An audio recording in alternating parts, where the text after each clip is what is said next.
The salvage yard on Kepler Station stretched for miles, a graveyard of broken dreams and twisted metal under the pale light of 3 artificial suns. Jake Morrison wiped grease from his hands with a dirty rag, squinting at the massive hulk that had just been towed in. The other mechanics were already walking away, shaking their heads and muttering in a dozen different alien languages. Another piece of human junk, growled Vextar, a Krillian whose 4 arms made him invaluable for complex repairs. His mandibles clicked in what passed for laughter among his kind. Why did they even bother bringing these rust buckets here? Jake ignored the comment, though it stung. Humans were still the newest species in the Galactic Federation, barely 50 years since first contact. Most of the established races viewed human technology as primitive, unreliable, and generally worthless. He couldn't entirely blame them. Human ships did have a reputation for breaking down at the worst possible moments. But this ship was different. Jake approached the vessel slowly, his trained eye taking in details that the others had missed. The hull was old, maybe 200 years by human standards, and covered in a patchwork of repairs that told the story of a long, hard life among the stars.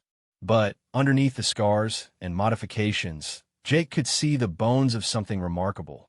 The ship was roughly cylindrical, about 300 feet long, with a bulbous nose section that housed what looked like sensor arrays. The drive section at the rear was massive, taking up nearly a third of the ship's length. Strange symbols were etched into the hull plating, worn smooth by time and space debris, but still visible if you knew where to look. Earth script, Jake murmured to himself, running his fingers over the markings. But not modern Earth script. This was something older, from the early days of human space exploration, before the Federation, before humanity learned to build ships that could survive in the galactic mainstream.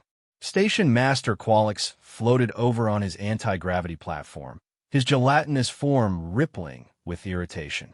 As a Blobian, he communicated through color changes in his translucent skin, and right now he was flashing the deep purple that meant extreme annoyance. Morrison, Qualix's voice came through his translation device with a wet, gurgling tone that all Blobians shared. I need this wreck processed and scrapped within a week.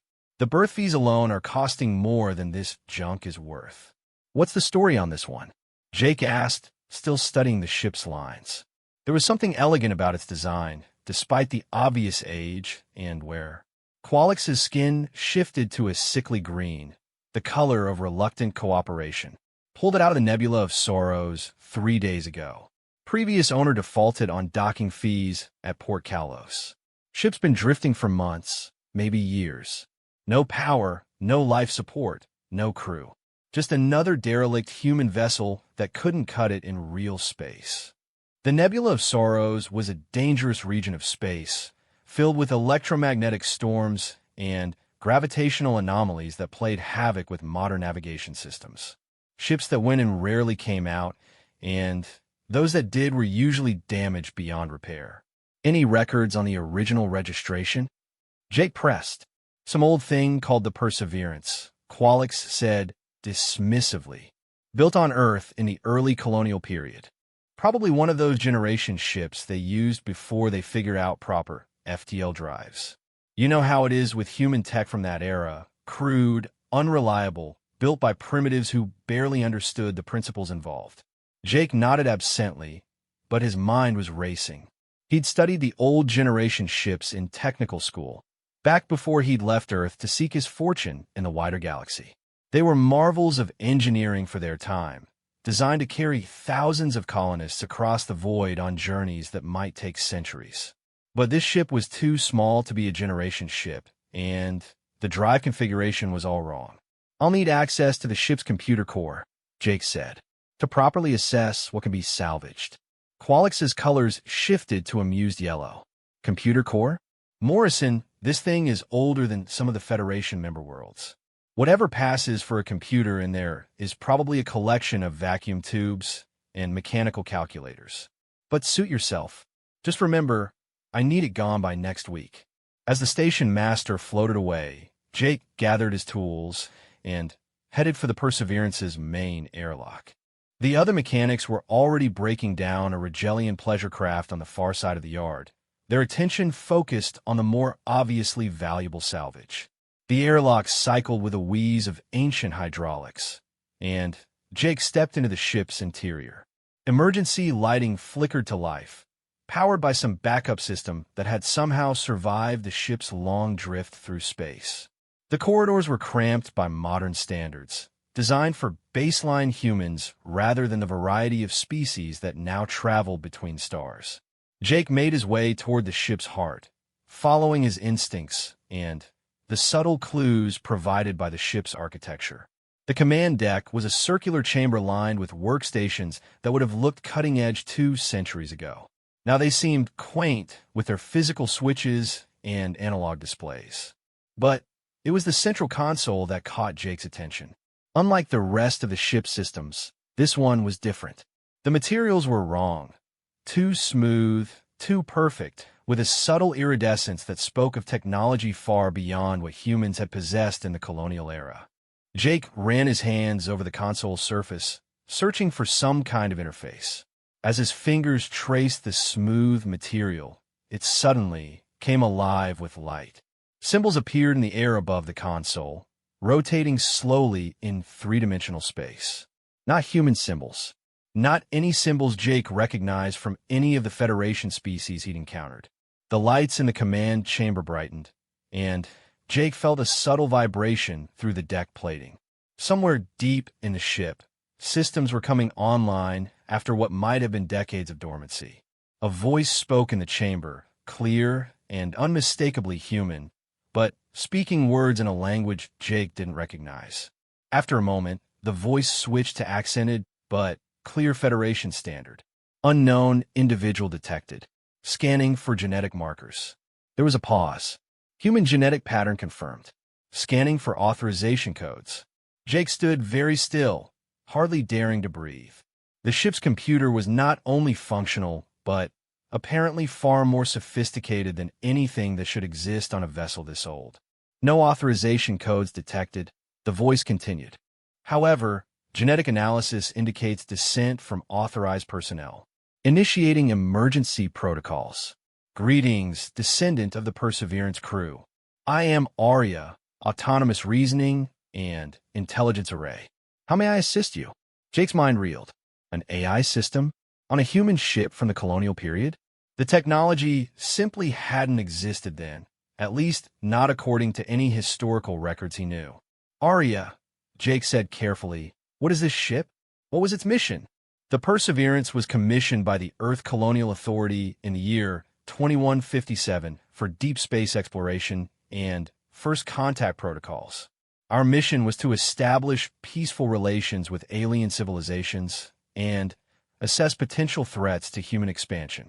2157. Jake did quick math in his head. That was more than 300 years ago, not 200 as he'd estimated. And first contact protocols? According to the official histories, humans hadn't encountered alien life until the Centaurian expedition of 2201. Arya, according to our historical records, humans didn't make contact with alien species until 2201. Are you saying the ship was involved in earlier contact? The AI was quiet for a long moment. I am not authorized to discuss classified mission parameters with unauthorized personnel. However, given the apparent passage of time and the changed circumstances, I can confirm that the Perseverance was indeed involved in first contact scenarios that predate official Federation records. Jake felt a chill run down his spine. He was looking at evidence that human history was not what it seemed. The implications were staggering. Arya, what's the current status of the ship's systems? Primary systems are offline and require extensive repair. Fusion reactors are dormant but functional. Drive systems require calibration and maintenance. Weapons systems. AudioBook. I am not authorized to discuss weapons systems with unauthorized personnel. Weapons systems? Jake had assumed the Perseverance was an exploration vessel, but apparently it had been designed for more than just peaceful contact. What would it take to bring the ship back to full operational status? Jake asked. Estimated repair time with current resources. Insufficient data. Estimated repair time with appropriate facilities and skilled personnel. Approximately 4 to 6 weeks for basic systems. Additional time required for full combat readiness. Combat readiness. The words hung in the air like a challenge. Whatever the ship was, it was far more than the simple exploration vessel it appeared to be. Jake spent the next several hours exploring the ship with Arya's guidance. The AI walked him through sections that had been sealed for centuries, showing him technology that was simultaneously ancient and impossibly advanced. The ship's fusion reactors used principles that human science was only beginning to understand. The drive system could apparently achieve faster-than-light travel without relying on the jump gates that most modern ships required. Most intriguing of all was the ship's defensive systems.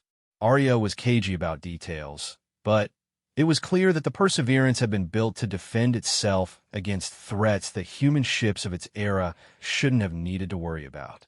As the station's day cycle wound down, Jake made his way back to his small apartment in the mechanics' quarter. His mind was spinning with possibilities and questions. He had stumbled upon something that could change everything humanity thought it knew about its own history. But more immediately, he had found a ship that could be restored to full operational status. A ship that was apparently far more capable than its humble appearance suggested. The next morning, Jake returned to the salvage yard early, before the other mechanics arrived. He wanted more time with Arya to understand what he was dealing with before he decided how to proceed. Arya, he said as the ship's systems recognized his presence and powered up the command center, I need to know more about this ship's capabilities. Can you show me the technical specifications? I can provide general specifications, the AI replied. The Perseverance is 312 meters in length, with a crew complement of 150. Maximum sustainable velocity is classified, but I can confirm faster-than-light capability independent of external infrastructure. Defensive systems include point defense arrays, energy shields, and countermeasures. Scientific equipment includes deep space sensors, automated laboratories, and xenobiological analysis systems. Jake studied the holographic displays that Arya projected, showing the ship's internal layout in detail. It was far more complex than he'd realized. Entire sections that he'd assumed were cargo holds were actually laboratories and manufacturing facilities. The ship was designed to operate independently for extended periods, possibly years at a time. Arya, why was this ship abandoned? What happened to the crew? Mission records indicate that the Perseverance completed its assigned objectives and was subsequently reassigned to deep exploration duties. Crew was transferred to other vessels. The ship was placed in automated standby mode, pending further orders that apparently never came. Jake sensed there was more to the story, but Arya seemed reluctant to share classified information. He decided to try a different approach. Arya, I'm a mechanic here on Kepler Station. This ship is scheduled to be scrapped. If I wanted to prevent that from happening, what would be my options? The AI was quiet for several moments, processing the implications of Jake's question. If you are indeed descended from Perseverance crew members, you may have hereditary claim to this vessel. However, establishing such claim would require documentation that may not be readily available. What kind of documentation? Genetic analysis confirms your descent from Chief Engineer Marcus Morrison, who served aboard the Perseverance from 2157 to 2162.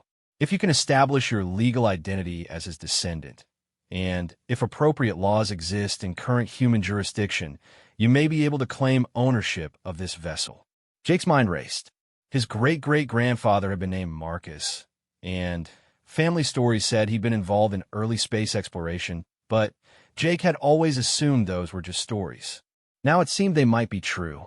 Arya, can you help me document my claim? I can provide genetic analysis data and historical crew records.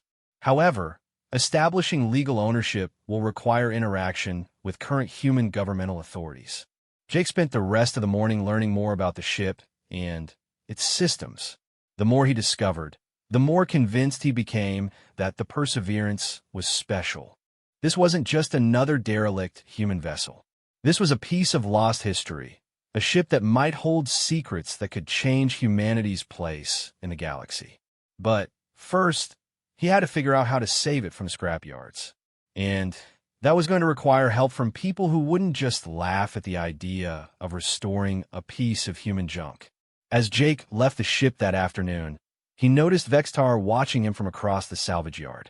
The Krillian's expression was unreadable, but Jake had the distinct feeling that his unusual interest in the old human ship had not gone unnoticed. That evening, Jake sent a carefully worded message to his cousin Sarah, who worked for the Human Colonial Authority's Historical Preservation Department. If anyone could help him establish a legal claim to the Perseverance, it would be her. He also began researching Kepler Station's salvage laws, looking for loopholes that might buy him time to prove his ownership claim. The station operated under a complex web of Federation regulations and local statutes, and Jake hoped that somewhere in that bureaucratic maze, he might find a way to save the ship. 3 days passed before Sarah responded to his message. Her reply was brief but encouraging. Genetic records confirmed that Marcus Morrison had indeed served on early colonial vessels, and there were provisions in human law for hereditary claims on abandoned vessels. She was sending legal documents that might help establish Jake's claim. But 3 days was also long enough for word to spread around the station that the human mechanic was spending an unusual amount of time with the old derelict. Jake noticed that the other mechanics were watching him more closely, and some of the station's less savory residents seemed to be taking an interest in his activities. On the 4th day, as Jake was working on mapping the Perseverance's more complex systems, Arya interrupted his concentration. "Jake Morrison, I must advise you that this vessel is currently being scanned by unknown sensors. The scanning pattern suggests intelligence gathering rather than routine maintenance."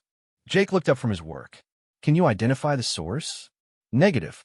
However, the sensor signatures are consistent with Syndicate surveillance equipment." The Syndicate. Jake felt his stomach drop. The criminal organization had interests throughout the outer systems, and they were known for their ruthless acquisition of anything that might be valuable. If they had taken an interest in the Perseverance, Jake was in serious trouble. "Arya, do you have any defensive capabilities that don't require the main systems to be online?" "Limited defensive measures are available. However, I must remind you that activating defensive systems would constitute an aggressive act and might escalate the situation." Jake weighed his options.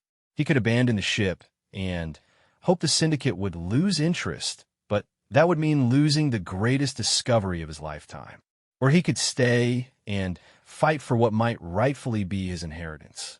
As he considered his choices, Jake heard footsteps in the corridor outside the command center. Heavy footsteps, moving with the deliberate caution of someone who knew they weren't supposed to be there. The Syndicate had come calling. Jake pressed himself against the command center's bulkhead, his heart hammering in his chest. The footsteps were getting closer, accompanied by the soft whisper of voices speaking in the clipped tones of professional criminals. "Arya," Jake whispered, "can you give me a tactical assessment?" The AI's response came through a nearly silent speaker directly above Jake's head. 3 individuals approaching the command center, armed with standard plasma weapons. 1 additional individual remaining near the main airlock, presumably as a lookout. 4 armed criminals, and Jake with nothing but his repair tools. The odds weren't good. "Security protocols recommend immediate evacuation," Arya continued. "However, if you choose to remain, I can provide limited assistance." "What kind of assistance?" "I can control environmental systems, lighting, and internal communications. I can also activate limited defensive systems without bringing main power online." The footsteps stopped just outside the command center. Jake heard the soft hiss of scanning equipment as the intruders checked for life signs or security systems. Thermal scans show 1 human inside. A voice said in accented Federation standard. "No active security detected." Jake recognized the speaker's accent. Veltheri, a species known for their involvement in smuggling and piracy. The Syndicate recruited from dozens of worlds, but the Veltheri were among their most ruthless operatives. Remember, a second voice said, this one with the metallic overtones of a construct augmented vocal system. The client wants the human alive if possible. The ship's systems are the priority. The airlock to the command center began to cycle open. Jake gripped his plasma torch, knowing it was inadequate but unwilling to go down without a fight. That's when Arya acted. Every light in the command center suddenly went out, plunging the chamber into absolute darkness. At the same instant, the ship's internal communications system came alive with a sound that made Jake's blood freeze. The deep, resonating roar of something massive and predatory. The effect on the intruders was immediate. Jake heard startled curses in multiple languages, followed by the whine of plasma weapons charging up. But in the darkness, they couldn't see their target. "Emergency lighting," one of the Velthari shouted. "Get some light in here." Jake, guided by Arya's whispered directions, moved silently around the edge of the chamber.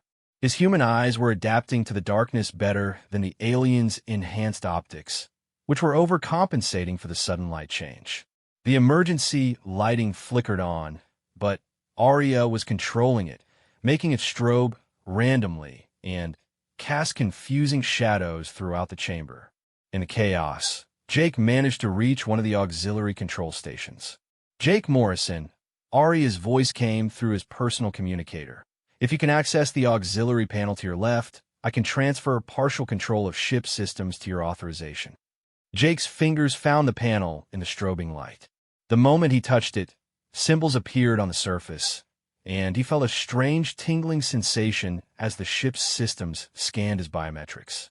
"Authorization confirmed," Arya announced, this time through the command center's main speakers. "Welcome aboard, Captain Morrison." The title hit Jake like a physical blow. Captain? But he had no time to process the implications because the intruders were beginning to organize themselves despite the chaos. "The humans at the control panel," the construct shouted. "Take him down, but don't kill him." Plasma fire erupted across the command center, but Jake was already moving, guided by Arya's tactical updates. The ship's AI was tracking the intruders through internal sensors and feeding Jake their positions in real time. "Arya, what defensive options do we have?" "Partial power is now available to selected systems. I can activate point defense arrays in localized areas, but doing so will reveal the ship's true capabilities." Jake ducked behind a console as more plasma bolts scorched the air above his head. "Do it." The response was immediate and devastating. Hidden panels in the command center's walls slid open, revealing weapon emplacements that moved with fluid precision. Needle-thin energy beams lanced out, not targeting the intruders themselves, but destroying their weapons with surgical accuracy. In less than 3 seconds, all 3 invaders found themselves holding melted lumps of metal instead of plasma rifles. The chamber fell silent except for the hum of the ship's awakening systems. "Well," Jake said, emerging from behind the console with his plasma torch still in hand, "I think we need to have a conversation." The 3 intruders stood frozen, apparently trying to process what had just happened.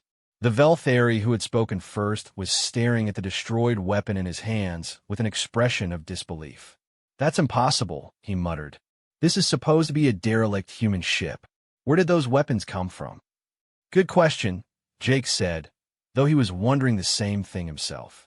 "Arya, want to explain what just happened?" "The Perseverance is equipped with point defense systems designed to neutralize hostile boarding actions. The systems I activated represent less than 5% of the ship's full defensive capabilities." Less than 5%. Jake tried to imagine what the ship could do at full power, and found his imagination inadequate to the task. The construct stepped forward, his cybernetic implants glowing softly in the emergency lighting. "You're making a mistake, human. Our employer has significant resources. If you interfere with our mission, there will be consequences." "Your employer?" Jake asked. "Who sent you here?" The 3 intruders exchanged glances, apparently debating whether to answer. It was the 3rd member of the group, a humanoid species Jake didn't recognize, who finally spoke. "Zephyr Corporation. They've been tracking salvage operations throughout this sector, looking for ships with interesting technological characteristics. Jake had heard of Zephyr Corporation. They were a legitimate technology development company with government contracts throughout Federation space. But like many large corporations, they had unofficial connections to organizations like the Syndicate when they needed work done that couldn't be traced back to them. What makes them think this ship has interesting technology? Jake asked, though he was beginning to suspect he already knew the answer. Energy signatures, the construct replied. 3 days ago, sensors throughout this sector detected a brief, but powerful energy emission from this location. The signature was unusual, not matching any known Federation technology. 3 days ago, that would be when Jake first activated Arya's systems. The ship's awakening had apparently been noticed by people with very sensitive monitoring equipment. Arya, Jake said, did our initial contact create a detectable energy signature? Affirmative. Bringing me online after extended dormancy required a significant power surge. The emission was minimal by Perseverance standards, but would be detectable by high-sensitivity equipment within a 20 light-year radius. 20 light-years. That meant intelligence services, major corporations, and possibly hostile alien governments all knew that something unusual had happened here on Kepler Station. Jake looked at the 3 captured intruders and made a decision that would change his life forever. Here's what's going to happen, he said. You're going to contact your employer and tell them that the energy signature was a false alarm. Some kind of interaction between the station's power grid and the derelict residual systems. Nothing interesting, nothing worth pursuing.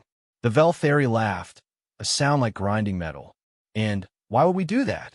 Jake activated his personal communicator and opened a channel to station security. Because the alternative is explaining to Commander Thekanael how you broke into a registered salvage vessel with weapons and criminal intent. And I don't think the Syndicate will be happy about having their operation exposed to Federation authorities. The 3 intruders went very still. Commander Thekanael was a Draknari officer who had little patience for criminals and even less tolerance for anyone who threatened the safety of a station. A weapons charge would mean years in a Federation detention facility. You can't prove we were armed, the construct said, but his voice lacked confidence. Arya, did you record the boarding action? Complete recordings are available, including full-spectrum analysis of the intruders' weapons before they were neutralized. The Veltheri cursed in his native language. What do you want? Tom, Jake said. I want you to delay any further Zephyr Corporation interest in this ship for as long as possible. Tell them whatever you have to tell them, but buy me time to figure out what I'm dealing with here. And in exchange? In exchange, I'll forget this conversation ever happened. The 3 intruders huddled together for a brief conference, speaking in low voices in a language Jake didn't recognize. Finally, the construct nodded. We can give you perhaps a week before Zephyr becomes suspicious. Maybe 2 if we're creative with our reports. But that's all. It'll have to be enough. After the intruders left, Jake slumped into one of the command center's chairs, his hands shaking from adrenaline. Arya's holographic displays showed the ship's status, with more systems coming online every hour. Arya, I need to understand what I've gotten myself into. What exactly is this ship? The Perseverance was built by a classified Earth project called Deep Reconnaissance. Our mission was to establish hidden monitoring stations throughout what is now Federation space, and to assess potential threats to human expansion. Hidden monitoring stations? Humanity was not the first species to achieve faster-than-light travel. Jake Morrison. When human explorers first ventured beyond the Sol system, we discovered evidence of multiple advanced civilizations. Some friendly, some neutral, some actively hostile. Jake felt a chill run down his spine. The official histories say humans were welcomed into the galactic community. The official histories are incomplete. Humanity's integration into what became the Federation was the result of careful negotiation and strategic positioning. The Perseverance-class ships were insurance policies designed to ensure that humanity would have options if those negotiations failed. How many ships like this were there? Classified. However, I can confirm that the Perseverance was not unique. Jake spent the next several hours learning about his ship's true capabilities. The more Arya revealed, the more amazed he became. The Perseverance wasn't just armed. It was a warship designed to operate independently against opponents with superior technology. Its weapon systems could punch through the shields of modern Federation vessels. Its drive could outrun anything in space. Its sensors could detect ships at ranges that would make modern admirals weep with envy. But it was the ship's manufacturing capabilities that truly astonished Jake. Arya showed him laboratories that could synthesize materials that didn't officially exist, fabrication systems that could build components to tolerances measured in individual atoms, and repair systems that could reconstruct damaged sections of the ship from raw elements. Arya, with capabilities like these, why was the ship abandoned? The Deep Reconnaissance Project was terminated following successful integration into the galactic community. The ships were considered too dangerous to remain active during peacetime. Too dangerous how? A single Perseverance-class vessel could, if necessary, eliminate the space-based infrastructure of an entire star system. Jake stared at the holographic displays, trying to process the implications. He had inherited not just a ship, but a weapon of mass destruction. No wonder Zephyr Corporation was interested. The next few days passed in a blur of activity. Jake worked around the clock, using Arya's guidance to begin the process of restoring the ship's systems. He also submitted his legal claim for ownership of the vessel, supported by the genetic evidence and historical documents that Sarah had provided. The other mechanics on the station began to notice that something unusual was happening. The old human derelict was showing signs of activity, lights where there should be none, energy readings where there should be silence. Vextar confronted Jake on the fourth day after the break-in. "Morrison," the Krillian said, his mandibles clicking with agitation. "What are you doing with that ship?" "Repair work," Jake replied, trying to keep his voice casual. "Turns out there's more salvage value than we initially thought." "Repair work." Vextar's four arms gestured dismissively. "With what power source? That ship has been dead for months. Now suddenly it has lights and environmental systems operating." Jake had been dreading this conversation, but he'd prepared for it. "I found an intact backup power cell in one of the forward compartments. Enough juice to run basic systems while I evaluate what can be salvaged." Vextar stared at him for a long moment, clearly not entirely convinced. "Be careful, Morrison. Strange things happen around ships that come out of the Nebula of Sorrows. That place changes things, makes them different." After Vextar left, Jake returned to the Perseverance to find Arya waiting with an urgent message. "Jake Morrison, I have detected multiple ships approaching Kepler Station. At least 3 vessels, configuration unknown, but approaching with stealth characteristics. Estimated time of arrival, 6 hours." Jake's blood went cold. Zephyr Corporation? Unknown, but the approach pattern suggests hostile intent. The vessels are using sensor shadows to mask their approach, a technique typically employed by military or paramilitary organizations. The week of grace that the Syndicate operatives had promised was apparently over. Jake had to make a choice: abandon the ship and disappear into the anonymity of the station's population, or stand and fight with a vessel he barely understood. "Arya, what's our current operational status?" "Basic systems are online. Fusion reactors can be brought to minimum power within 2 hours. Weapon systems can be activated but will require 4 hours for full calibration. Propulsion systems are not yet operational." "For hours?" Jake looked at his chronometer. If the approaching ships arrived on schedule, they would be here 2 hours before the Perseverance could defend itself. "Are there any other options?" "I have sent an encrypted message to the other Perseverance-class vessels using emergency protocols. However, response time is uncertain, and it is possible that no other ships remain operational." Jake made his decision. "Arya, begin immediate startup procedures for all systems. If we're going to fight, we need every advantage we can get." As the ship around him hummed to life with increasing intensity, Jake realized that his quiet life as a station mechanic was over.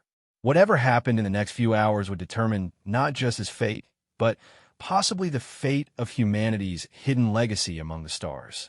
The Perseverance's fusion reactors came online with a deep thrumming that Jake felt in his bones. Throughout the ship, systems that had slumbered for decades awakened with cascading power surges that lit up Arya's diagnostic displays like a festival of lights. Reactor 1 online, Arya reported. Reactor 2 initializing. Reactor 3 standing by for emergency protocols. Jake strapped himself into the captain's chair, still struggling with the surreal nature of his situation. 12 hours ago, he'd been a mechanic fixing broken alien machinery for pocket change. Now he was apparently the captain of a centuries-old warship that could level star systems. Arya, I need to contact Station Command. They need to know what's coming. Communications array is operational. However, I must advise that revealing our capabilities to station authorities may compromise operational security. Jake understood the concern, but he couldn't let innocent people be caught in whatever was about to happen. Patch me through to Commander Thekanael. The view screen flickered to life, showing the stern face of Kepler Station's commanding officer. The Draknari's scaled features were set in an expression of barely controlled irritation. Morrison, Thekanael growled, his translator rendering his words in a tone that could strip paint. I've been receiving reports about unusual activity in the salvage yards. What exactly are you doing over there? Commander, I need to report a potential security threat. 3 unidentified vessels are approaching the station using stealth technology. ETA, approximately 4 hours. Thekanael's expression shifted from irritation to attention. How do you know this? Jake had prepared for this question, but the answer still sounded impossible. The ship I'm working on has some intact sensor systems. They're more sensitive than I initially realized. Sensors that can detect stealth ships? Thekanael's voice carried a note of skepticism. Morrison, what kind of ship is this exactly? I'm still figuring that out myself, Commander. But I think it might be more than just salvage. Thekanael was quiet for a moment, processing the implications. Stand by, Morrison. I'm dispatching a security team to your location. The transmission ended, and Jake slumped back in his chair. Within minutes, Kepler Station would be crawling with security forces, and the Perseverance's awakening would no longer be a secret. Arya, how long until our weapons systems are operational? Weapons calibration will be complete in 3 hours and 27 minutes. However, I can bring point defense systems online immediately if necessary. Do it. Jake felt the ship subtly shift around him as hidden systems activated throughout the hull. The Perseverance was transforming from a derelict into a warship, and there was no hiding it anymore. The first indication that their situation had changed came when the salvage yard's main lighting grid flickered and went out. Emergency power kicked in a moment later, but the message was clear. Something was interfering with the station's power distribution. Arya, are you reading any energy weapons activity? Negative. However, I am detecting electromagnetic pulse activity consistent with electronic warfare systems. The approaching vessels appear to be jamming station communications and targeting critical infrastructure. Jake's hands moved over the command console, following instincts he didn't know he possessed.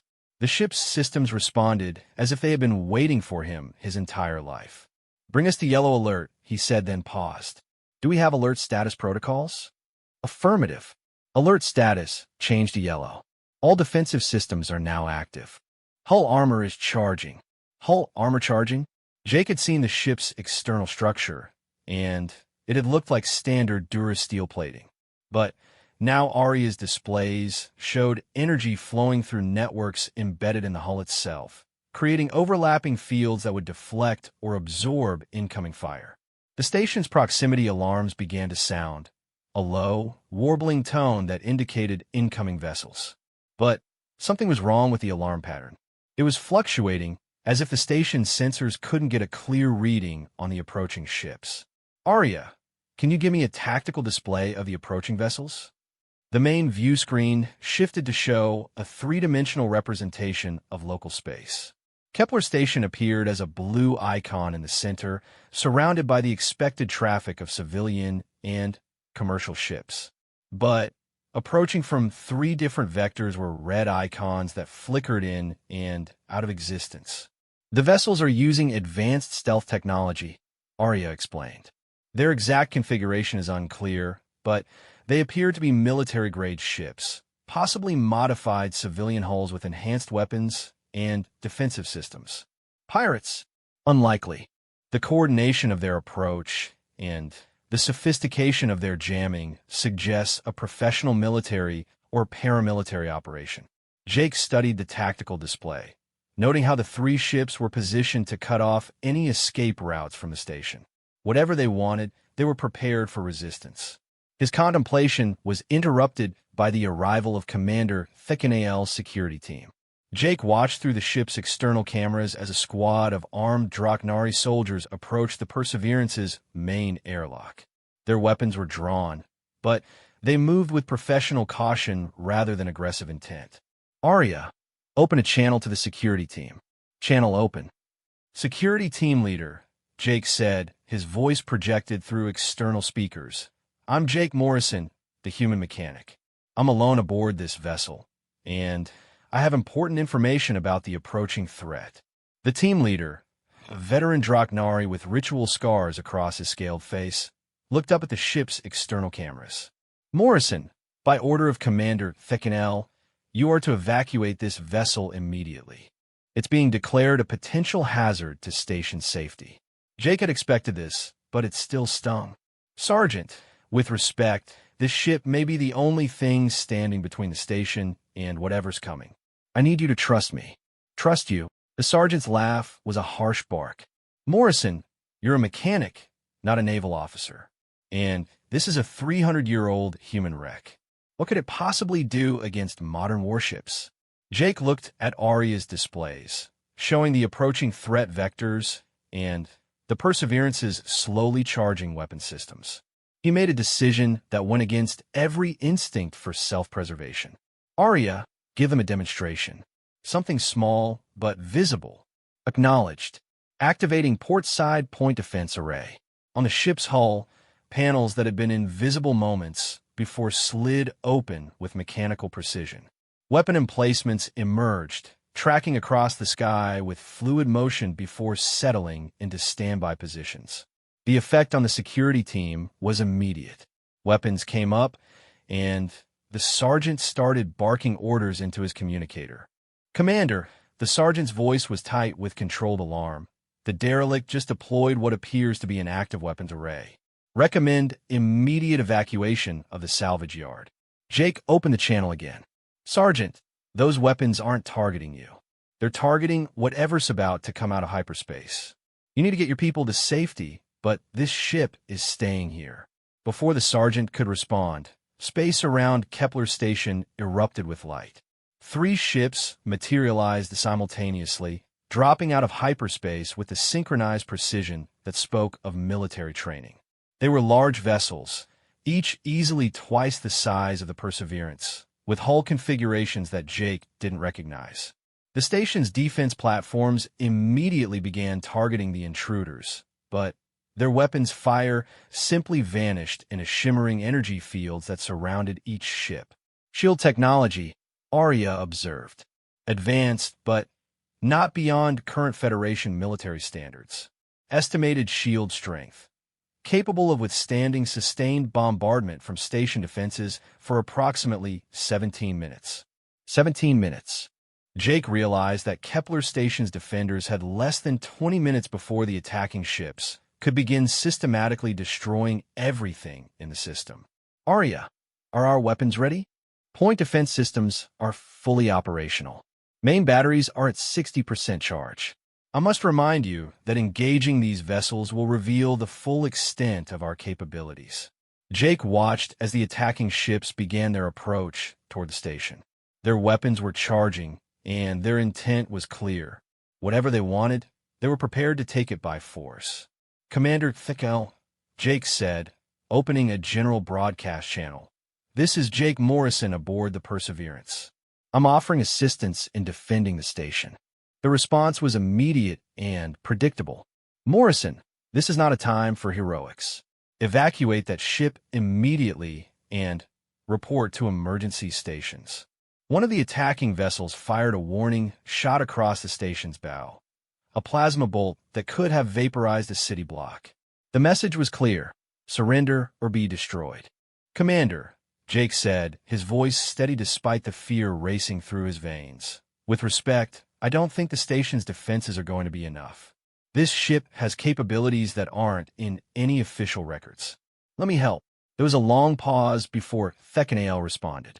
Morrison, I'm not going to authorize a civilian to engage in combat with alien warships. Then, don't authorize it, Jake said. Just don't stop me. He cut the channel and turned to Arya. Bring weapons to full power. It's time to see what this ship can really do. The Perseverance's main reactors surged to full output, sending power flowing through systems that hadn't been active since humanity was still learning to navigate between stars. The ship's hull armor reached maximum charge, creating a defensive field that made the ancient vessel shimmer like a mirage. Weapons systems online, Arya reported. Main batteries charged to full capacity. Targeting solutions acquired. Jake studied the tactical display, noting the positions of the 3 attacking ships. They had arranged themselves in a triangle formation around the station, each one covering the other's blind spots. It was a textbook approach for overwhelming a fixed defensive position. Arya, what's our best tactical approach? Recommend engaging the lead vessel first. Eliminating their command ship will disrupt their coordination and potentially cause the remaining ships to withdraw. Jake nodded, though part of his mind was screaming that he was about to start a space battle in a ship he barely understood.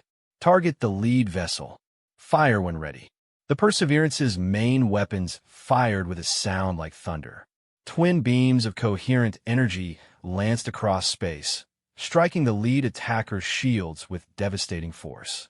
The enemy ship's defensive fields flared brilliant white and collapsed in less than 2 seconds. The follow-up shots punched through the ship's hull armor like tissue paper. The lead attacker disappeared in a brief, brilliant explosion that lit up the entire system. Space fell silent for a moment, as if the universe itself was pausing to process what had just happened.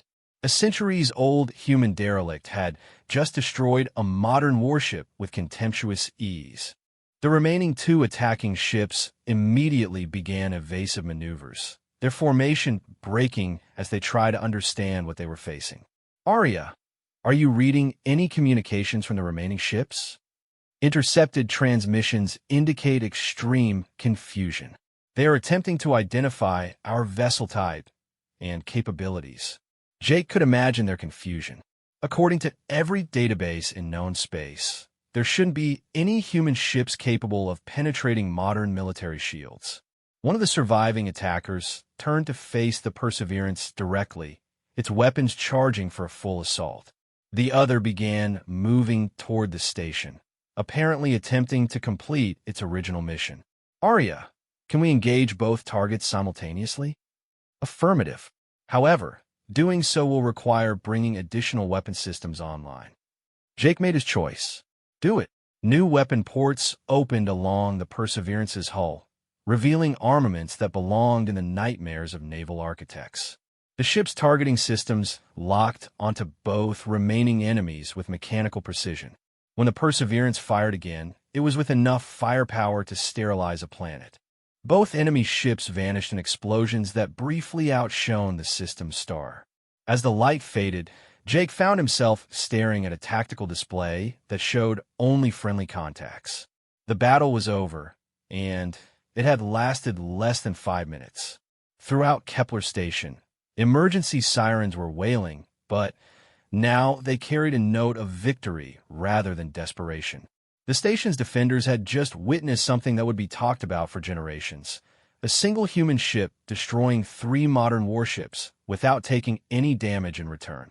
Jake slumped back in his chair, his hands shaking from adrenaline. He had just fought and won his first space battle, and he wasn't entirely sure how he felt about it. Arya, he said finally, please tell me we have some way to explain what just happened. The AI was quiet for a moment before responding. Jake Morrison, I believe explanations may no longer be our primary concern. Long-range sensors indicate that additional vessels are approaching the system. Multiple ships, various configurations, estimated arrival time 12 hours. Jake's blood went cold. More attackers? Unknown. However, the energy signatures include vessels consistent with Federation military specifications. It appears that our demonstration has attracted significant attention. Jake realized that his quiet life as a station mechanic was not just over. It had been obliterated as thoroughly as the ships he'd just destroyed. The secret of the Perseverance was out, and there would be consequences that he couldn't even begin to imagine. But for the first time since this whole adventure began, Jake found himself smiling. Whatever came next, he was no longer just a human mechanic working on alien machinery. He was the captain of the most powerful ship in known space, and he was beginning to understand what that meant. The galaxy was about to learn that humanity's history was far more complex than anyone had imagined. The Federation fleet arrived exactly 12 hours later, dropping out of hyperspace with the kind of precision that only came from decades of military discipline. Jake watched through the Perseverance's sensors as ship after ship materialized in the space around Kepler Station. Destroyers, cruisers, and at the center of it all, a massive dreadnought that dwarfed every other vessel in the system. 57 ships, Arya reported, her tone carefully neutral. Configuration suggests a full task force deployment. The lead vessel is the FNS Invincible, flagship of the Fifth Fleet. Jake had heard of the Invincible. Everyone in Federation space had. It was the most powerful ship in the known galaxy, armed with weapons that could crack moons and shielded by technology that had never been breached in combat. The fact that it was here, along with nearly 60 other warships, suggested that someone very important wanted to have a conversation. Arya, are we receiving any communications? Multiple hails are being transmitted on standard diplomatic frequencies. The lead message is from Admiral Corvash of the Fifth Fleet, requesting immediate communication with the commanding officer of this vessel. Admiral Corvash. Jake had heard that name too, though always in whispers. The Grecian commander was known throughout the Federation as a tactical genius who had never lost a battle. He was also known for his complete intolerance of anything that threatened Federation security. Put him through, Jake said, settling into the captain's chair and trying to look more confident than he felt. The main view screen flickered to life, showing the command bridge of the Invincible. Admiral Corvash stood at its center, his reptilian features set in an expression of cold calculation. The Grecian's yellow eyes fixed on Jake with the intensity of a predator studying prey. I am Admiral Corvash of the Federation Fifth Fleet, the alien commander said, his words precise despite the translator's mechanical rendering. You will identify yourself and explain how you came to possess a weapon capable of destroying modern warships. Jake took a breath, knowing that his next words would determine whether this conversation ended in diplomacy or disaster. Admiral, I'm Jake Morrison, a citizen of Earth and the current commanding officer of the FCS Perseverance. As for how I came to possess this ship, that's a complicated story. FCS. Corvash's eyes narrowed. That designation is not in any current registry, and the Perseverance is listed in salvage records as a derelict vessel of no military significance. The records are incomplete, Admiral. This ship is much older than anyone realized, and its capabilities were classified beyond normal Federation protocols. Jake heard Arya's systems humming softly around him, and he realized the AI was scanning the Federation fleet with the same intensity that they were undoubtedly scanning the Perseverance. Jake Morrison, Corvash continued. Preliminary analysis of the recent battle indicates that your vessel defeated 3 modern warships in less than 5 minutes. Such capability represents a significant shift in the galactic balance of power. I require a full explanation of this ship's origins and capabilities. Admiral, I'm willing to cooperate fully, but I think this conversation might be better conducted in person. I extend an invitation for you to come aboard the Perseverance. The suggestion clearly surprised Corvash. His scaled features shifted through a series of expressions that Jake couldn't read, but the Admiral's long pause suggested he was considering the implications. "You invite the commanding officer of the Fifth Fleet aboard your vessel?" Corvash asked. "That is either extreme confidence or extreme naivety." "Maybe a little of both," Jake admitted. "But, Admiral, if I wanted to destroy your fleet, I would have done it already. The fact that I'm talking instead of shooting should tell you something about my intentions." Another long pause. Then Corvash nodded slowly. "Very well. I will come aboard your ship with a small diplomatic contingent. However, I should warn you that any hostile action will result in the complete annihilation of this system." "Understood, Admiral." "Arya, transmit docking instructions to the Admiral's shuttle." After the channel closed, Jake slumped back in his chair, suddenly aware of how much his life had changed in the past few days.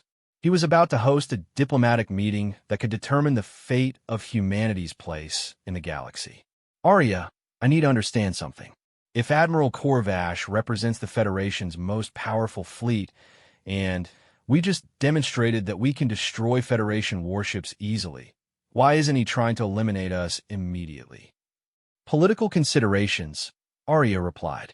"The Perseverance is technically a human vessel, and humanity is a Federation member species. Destroying us without cause would create a diplomatic crisis. Additionally, our demonstrated capabilities suggest that we might represent technology that the Federation could use rather than simply destroy." "Technology transfer?" The Federation has a long history of incorporating advanced technologies from member species. If our capabilities can be understood and replicated, they could provide significant strategic advantages. Jake nodded, understanding the implications. The Federation wouldn't destroy what they could potentially acquire, but that also meant they would go to great lengths to ensure that the Perseverance's technology didn't fall into hostile hands. Admiral Corvash arrived an hour later, accompanied by a delegation that included representatives from 3 different species and enough diplomatic protocol to choke a space whale. Jake met them at the main airlock, wearing his best attempt at a command uniform, which was actually just his cleanest mechanics coveralls with some hasty modifications. The Admiral was even more imposing in person than he had been on the view screen. Corvash stood nearly 8 feet tall, with scales that shifted colors subtly in the ship's lighting. His eyes missed nothing as they swept over the Perseverance's interior. "Interesting," the Admiral murmured as Jake led the delegation toward the command center. "The design aesthetics are clearly human, but the power conduits visible through these access panels suggest technology far beyond current human capabilities." "Admiral," Jake said carefully, "what I'm about to show you is going to challenge some assumptions about human technological development. I hope you'll keep an open mind." They entered the command center, and Arya immediately activated the ship's holographic displays. The delegation's reaction was immediate. Several of the younger officers reached for their weapons before Admiral Corvash stopped them with a gesture. "Greetings, Admiral Corvash," Arya said, her voice emanating from speakers throughout the chamber. "I am Arya, the autonomous reasoning and intelligence array of the FCS Perseverance. Welcome aboard." Corvash stared at the holographic projections, his expression cycling through surprise, calculation, and what might have been respect. "A functional artificial intelligence," he said finally. "That explains much about your ship's capabilities. AI systems of this sophistication are rare even among the Federation's most advanced member species." "Arya is more than just advanced," Jake said. "She's been maintaining this ship for over 3 centuries, waiting for someone with the proper authorization to reactivate her systems." 3 centuries? One of Corvash's aides, a Centaurian female with the geometric tattoos of a technical specialist, stepped forward. "That would place this ship's construction before humanity's official first contact with alien civilizations." "Before official first contact," Jake confirmed, "but not before actual first contact." The implications of that statement sent ripples through the delegation. Corvash's eyes fixed on Jake with renewed intensity. "Explain." Jake looked at Arya's displays, drawing strength from the ship's presence around him. Admiral, the official history of humanity's integration into galactic civilization is incomplete. Before we became members of the Federation, we sent out ships like the Perseverance to explore the galaxy and assess potential threats to human expansion. Hidden monitoring stations. Arya added, her holographic displays showing star maps that none of the delegation had ever seen. The Deep Reconnaissance Project placed observation posts throughout what is now Federation space, gathering intelligence on alien civilizations and their capabilities. Admiral Korvash was silent for a long moment, processing the implications. You're suggesting that humanity was spying on the Federation before joining it? We were protecting ourselves, Jake said. Humanity was new to the galactic stage. We had no way of knowing whether alien civilizations would be friendly, neutral, or hostile. The Perseverance-class ships were insurance policies. How many ships? Korvash asked. Classified information, Arya replied. However, I can confirm that the Perseverance was not unique in its mission or capabilities. The Centaurian aide leaned forward. These ships, they were designed as weapons. They were designed as whatever they needed to be, Jake said. Exploration vessels, monitoring platforms, diplomatic couriers, or... He gestured at the weapon displays that Arya was projecting. Warships capable of eliminating threats to human civilization. Admiral Korvash walked slowly around the command center, studying the displays and occasionally asking technical questions that Arya answered with precise detail. Jake could see the Admiral's tactical mind working, calculating implications and possibilities. The ships that attacked this station, Korvash said finally. Who were they working for? Zephyr Corporation initially, Jake replied. But the ships themselves weren't corporate vessels. Military-grade hulls, advanced stealth systems, coordinated tactics. Someone with significant resources wanted this ship badly enough to risk attacking a Federation station. Someone who knew what they were looking for, Arya added.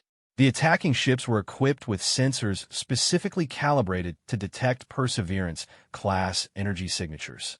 Korvash stopped walking and turned to face Jake directly. Mr.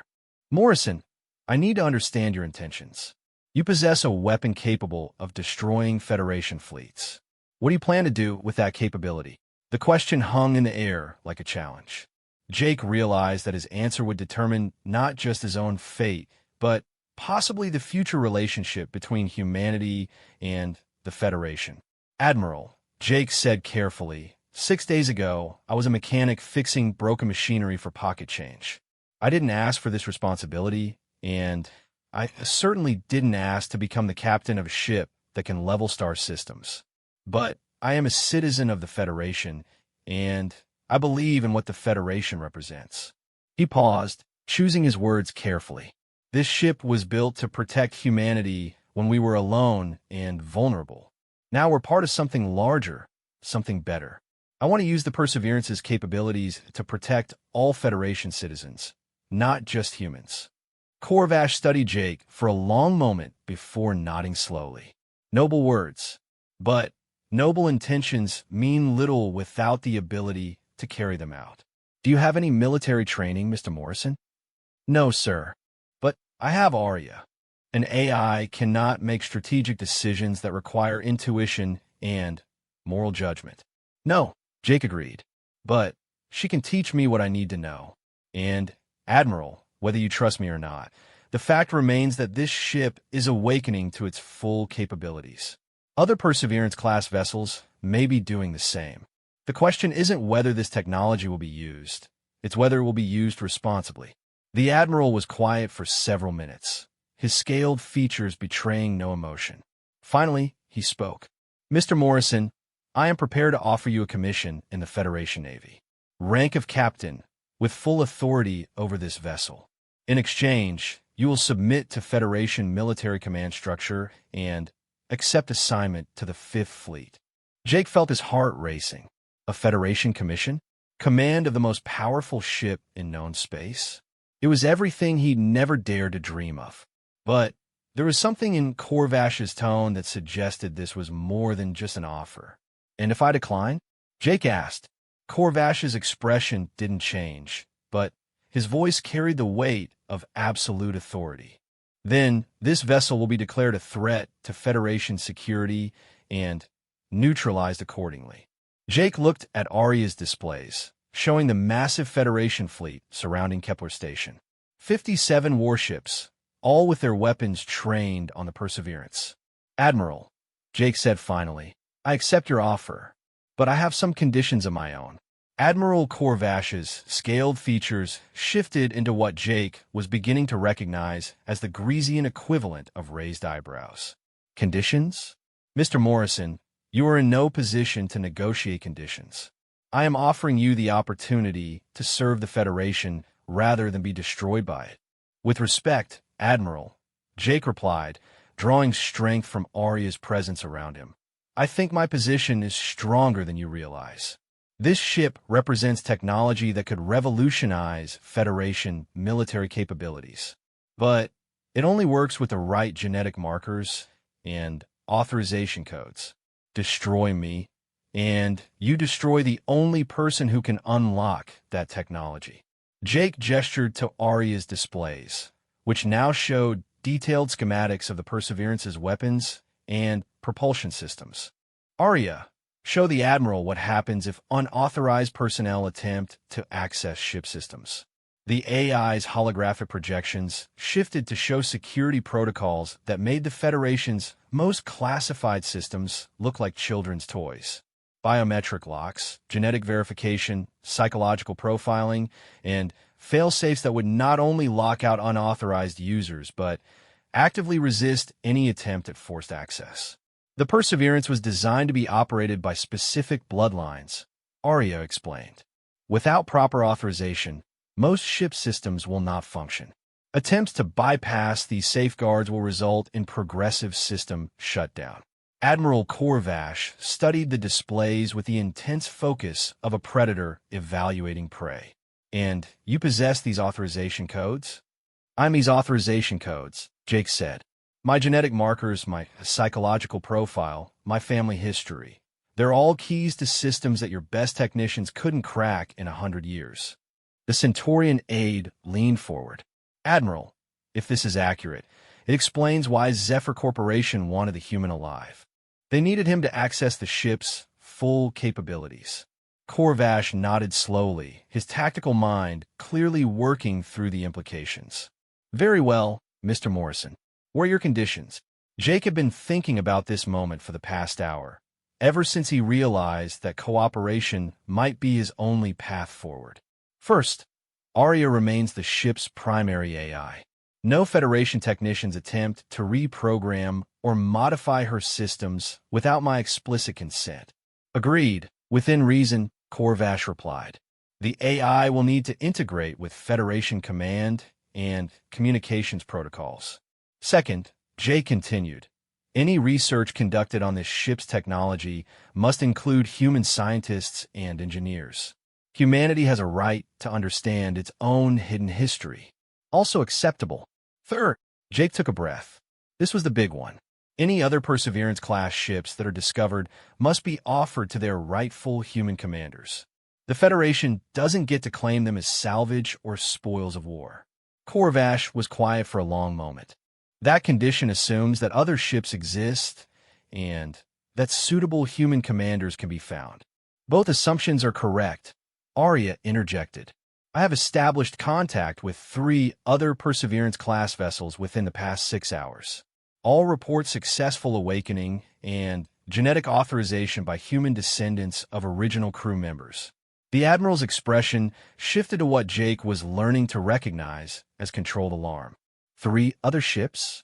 With capabilities similar to this one. "Superior, actually," Arya said with what sounded almost like pride. The Perseverance was an early prototype. Later vessels incorporated significant improvements in weapons, shields, and propulsion systems. Admiral Corvash turned to his aides, and Jake caught fragments of a whispered conversation in the Grecian military dialect. Words like strategic balance and threat assessment featured prominently. "Mr. Morrison," the Admiral said finally, "your conditions are acceptable. However, I have one additional requirement. You and your ship will be assigned to a classified research division that reports directly to Federation High Command. Your mission will be to locate and evaluate the remaining Perseverance-class vessels." Jake felt a chill run down his spine. Evaluate them how? Determine whether their human commanders are suitable for Federation service. If they are, integrate them into our military structure. If they are not, Corvash let the sentence hang unfinished. "And who decides what constitutes suitable?" Jake asked. "Ultimately, Federation High Command. But your recommendations will carry significant weight." Jake looked around the command center, taking in the faces of the Federation delegation. These were good people dedicated to protecting civilization across dozens of worlds. But there were also representatives of a government that had just made it clear they would destroy anyone who threatened their vision of galactic order. "I accept your terms, Admiral," Jake said finally. "But I want it on record that I intend to give every human commander the benefit of the doubt." Noted, Corvash extended his hand in the human gesture of agreement that had become standard diplomatic protocol throughout the Federation. "Welcome to the Fifth Fleet, Captain Morrison." The formal ceremony took place aboard the FNS Invincible 3 hours later. Jake found himself standing on the Dreadnought's main deck, wearing a crisp Federation uniform that Arya had somehow fabricated in the Perseverance's manufacturing bay. The uniform fit perfectly, complete with insignia that marked him as a Federation captain with special assignment status. Admiral Corvash read the commissioning orders in front of an assembly that included senior officers from throughout the Fifth Fleet. Jake caught glimpses of admiration, skepticism, and outright fear in the faces watching him. "Captain James Morrison," the Admiral intoned, "by the authority vested in me by Federation High Command, you are hereby commissioned as an officer in the Federation Navy, with all rights and responsibilities thereof. Your vessel, the FCS Perseverance, is assigned to Deep Space Research Division 7, effective immediately." As the ceremony concluded, Jake was approached by Commander Sarah Chun, a human officer who served as the Fifth Fleet's intelligence liaison. She was roughly his age, with the kind of quiet competence that marked career military personnel. "Captain Morrison," she said, offering a handshake. "I've been assigned as your liaison to Federation Command. I'll be helping you navigate military protocols and procedures." "Glad to have you aboard, Commander," Jake replied. "I suspect I'm going to need all the help I can get." "Indeed. Your first assignment briefing is in 1 hour. We've detected energy signatures consistent with Perseverance-class vessels in 3 different systems. High Command wants you to investigate, starting with the nearest one." Jake nodded, though part of his mind was still reeling from the rapid pace of events. Less than a week ago, he'd been a simple mechanic. Now he was a Federation captain with a classified mission that could reshape the balance of power in the galaxy. The briefing took place in a secure conference room aboard the Invincible, with holographic displays showing star charts and intelligence reports. The nearest Perseverance-class signature was in the Altair system, roughly 2 days away at standard Federation speeds. Intelligence suggests the vessel may be operating under the command of someone named Catherine Way, Commander Chin reported. She's a former Federation merchant marine captain who was discharged 5 years ago following a dispute with Centaurian customs officials. "What kind of dispute?" Jake asked. "She was accused of smuggling weapons to resistance movements in the Outer Rim. Charges were dropped due to insufficient evidence, but her Federation credentials were revoked." Jake studied Catherine Way's personnel file, noting her impressive record of service before the incident that ended her career. She doesn't sound like someone who would threaten civilian populations. "Perhaps not," Admiral Corvash said from his position at the head of the conference table. "But she has access to weapons that could level star systems, and she operates outside Federation authority. That makes her dangerous regardless of her intentions." The meeting concluded with Jake receiving sealed orders and authentication codes that would identify him to other Federation installations. As he prepared to return to the Perseverance, Admiral Corvash pulled him aside for a private conversation. "Captain Morrison," the Admiral said, his voice carrying a note of warning, "I want you to understand the magnitude of what we're dealing with. Four Perseverance-class ships represent more firepower than most sector fleets. If even one of them falls into hostile hands, it could destabilize the entire region. I understand, Admiral, but you need to understand something too. These ships were built by humans who believed they were protecting their species from existential threats. The people commanding them now are carrying on that legacy. Push them too hard, and you might create the very threat you're trying to prevent." Corvash studied Jake for a long moment. "Are you suggesting that human loyalties might override Federation loyalties?" "I'm suggesting that people react predictably when they feel cornered. These ship commanders didn't ask for this responsibility any more than I did. But they have it, and how we handle this situation will determine whether they become allies or enemies." The Admiral nodded slowly. "Point taken. Your recommendations will be given full consideration." Jake returned to the Perseverance to find Arya already preparing the ship for departure. The AI had been busy during his absence, running diagnostics and bringing additional systems online. "Ship status report," Jake said as he settled into the captain's chair. "All primary systems operational. Weapons at full capacity. Propulsion systems ready for hyperspace jump. I have also taken the liberty of downloading Federation tactical databases and communication protocols. Any word from the other awakened ships?" "Limited contact. The vessel in the Altair system has acknowledged our communications, but requests direct meeting before sharing operational details. The ships in the Vega and Wolf systems remain silent, though their energy signatures suggest full operational status." Jake studied the star charts, planning their approach to the Altair system. "Arya, what's your assessment of this Catherine Way?" "Based on available records, she appears to be a competent commander who is treated unfairly by Federation bureaucracy. However, her current psychological state and intentions are unknown variables." "Well," Jake said, settling back in his chair as the Perseverance prepared to jump to hyperspace, "I guess we're about to find out." The jump to hyperspace was unlike anything Jake had ever experienced.